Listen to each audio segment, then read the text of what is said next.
man. I do what I do. Love, self-determination, self-reliance. But we still have to separate the meat from the gristle. The brother, the Honorable Minister Louis Farrakhan, he comes from Jamaican roots in St. Kitts.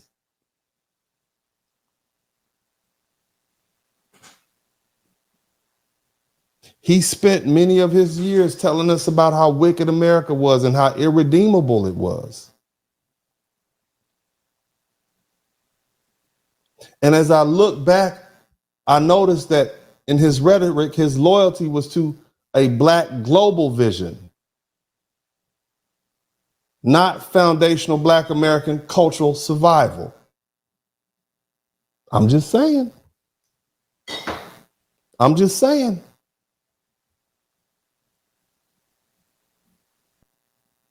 Some of you all don't know who Claudia Johnson is. She's another woman from Trinidad, born a born leader, but she was a communist.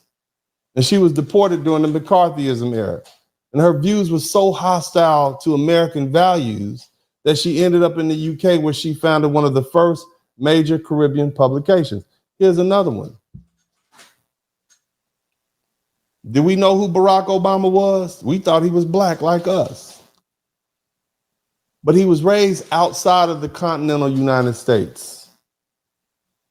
He was born to a father who was Kenyan and who was also an anti-colonialist. And he often spoke with an air of detachment from American ideals, right? Barack Obama's policy positions often lacked the conviction of someone deeply rooted in the foundational Black American struggle. I'm not telling y'all no lies that y'all don't already know. I know I'm saying all these people were immigrants, and we could talk right up to Kamala Harris. This woman is the daughter of 2 immigrants. Her father, Donald Harris, is from Jamaica. Her mother, Shamala Gopalan, was from the upper caste of the Tamil Indian people from India. She was born in Oakland, California, but she was raised for a significant portion of her childhood in Canada, not in the cultural context of Black American life in the United States. And despite presenting herself as a member of the Black American community, Kamala Harris is often, she's criticized because look at some of the stuff she did. This woman, former prosecutor, Attorney General of California, openly known for open policing Black communities, not embodying justice. She didn't come in the reformist legacy of foundational Black American leaders. Many critics noted she only leaned into her Blackness when politically convenient, while her policy record, all of that often stood in opposition to the grassroots demands of foundational Black Americans. Let's take a good, hard look at the Congressional Black Caucus right now. It's filled up with first-generation Americans who are descended from recent immigrants. Look at Yvette Clarke. She's the current chair of the Congressional Black Caucus. She's a daughter of Jamaican immigrants. What about Representative Ilan Omar? She's from Somalia. She came to the United States as a refugee. Look at Representative Adriano Espeleta. He's born in the Dominican Republic and became he's first formally undocumented immigrant elected to Congress. Cori Bush, Eleanor Holmes, Norton, they all have strong Caribbean family ties. And what do? You wonder why the Congressional Black Caucus has shown increasing alignment with global immigrant-centered agendas with the Congressional Hispanic Caucus against these immigration task forces. Do you wonder why? Especially since we know immigration does not benefit foundational Black Americans. And see, this shift in demographics raise critical questions. Why? With all this representation, do Black Americans still face staggering disparities in income, educational, health care, and justice? Why has there been little movement on issues vital to foundational Black Americans like reparations, wealth protection in some real systematic form, and more importantly, see, when you have leaders hold cultural and emotional ties to other homelands, can they fully represent the needs of the people whose blood, bones, and history are extrinsically tied to the United States? No. See, the CBC, they're rich on symbolism, but when it's increasingly led by those shaped outside of the foundational Black American experience, we must question who they really serve. Are we being represented, or are we merely being used as stepping stones by those whose true loyalties lie elsewhere? It's time that we begin to ask questions and demand answers. See, these immigrants don't see the United States as their homeland. They see it as a global bully. And that's why we have to examine this. Because, see, they're happy to exploit and sabotage our homeland. They don't want to reform this country. They want to watch it collapse. But ask yourselves, my brothers and sisters, what happens if America falls? Where my foundational Black Americans at? What happens if the systems stop working, if the roads shut down, if the grocery stores are empty, if the gas pumps go dry, if the lights go out? Shout out to David Johnson. What happens to the United States of America and the Black Americans who are in? What happens? See, the immigrants, they already ran from their home countries looking for a better deal. So they're going to run back to Jamaica.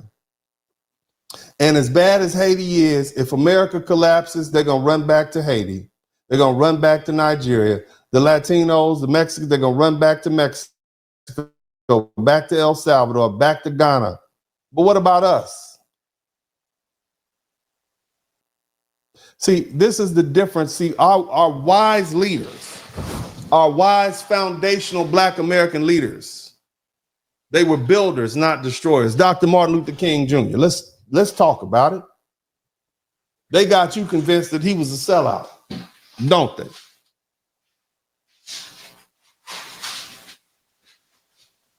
Born in Atlanta, Georgia, in deep Jim Crow territory, King never called for America's downfall, did he?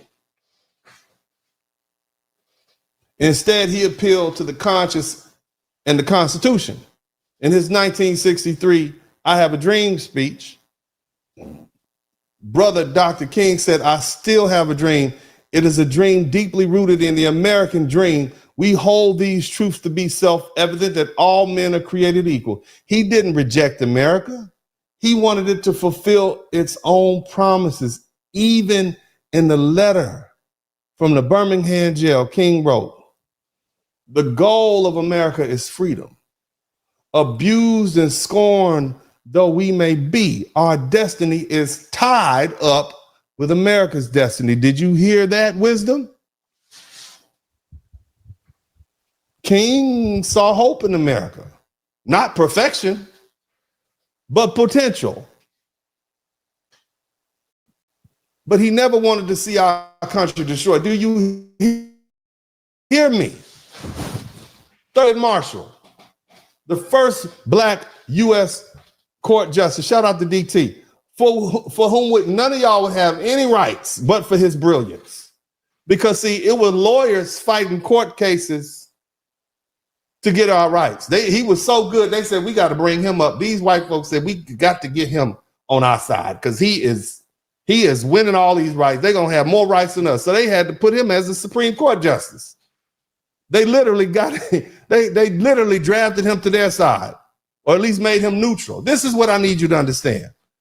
This man was the first Black Supreme Court justice, and he was lead counsel in Brown versus Board of Education. He succeeded where so many other lawyers had failed. Marshall didn't try to burn down the system. He used it.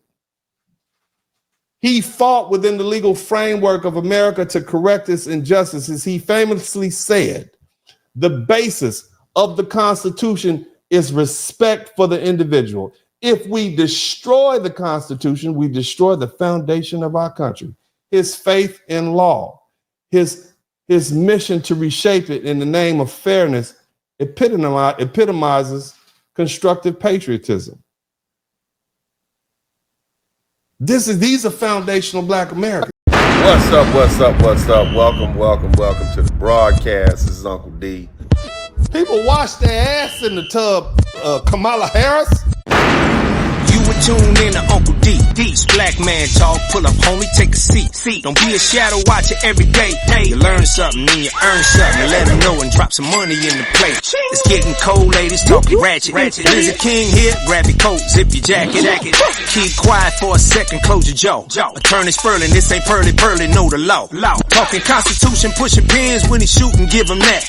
Masculinity, just for the record, sprinkle that. You can keep your cat, gotta cut it. Only cat he rubbing, gotta love it. I call it Molly Buddy. Gotta vote your interest, voting earns. Presidential, this is for the money that I earn. When you gon' learn, my people, that evil mixed with evil. No matter what you're doing, baby, this ain't equal. Sometimes when you're special, you get hated. The test is for the best, you're damn right, my people made it. Uncle D, Blizzard King, you been served, gotta notice. Now black men out here know we winning, gotta hold it now. Uncle D, you been served, get your notice. Now black men out here know we winning, gotta hold it now. Uncle D, you been served, get your notice. Now black men out here know we winning, gotta hold it now.